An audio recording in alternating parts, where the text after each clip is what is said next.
Up call today for thousands of people. It happened early this morning, jolted by a series of small earthquakes, the strongest about a 4.0 centered on the west side in the Lennox area.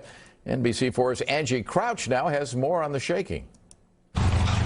Today at emergency supply stores, some people are stocking up on essentials following a swarm of small earthquakes early this morning, just a week into April, which happens to be Earthquake Awareness Month. Most people tend to think about it after something happens, unfortunately. A 4.0 magnitude quake happened around 4 a.m., preceded by several small foreshocks and followed by dozens of small aftershocks. For people who live near the epicenter in Lennox, just east of LAX, it was a rude awakening. When it started, I just felt all my windows trembling and shaking at the time. It rumbled the house. I had to take my little belongings off the dresser and put them on the floor because it rattled all of that.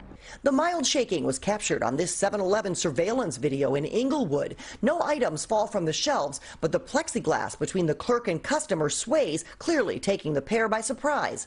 Seismologist Dr. Lucy Jones says the quake started around 12 miles beneath the surface on a minor fault line. It occurred very near the Newport-Inglewood fault, but that's a fault that comes to the surface and goes down vertically and moves sideways.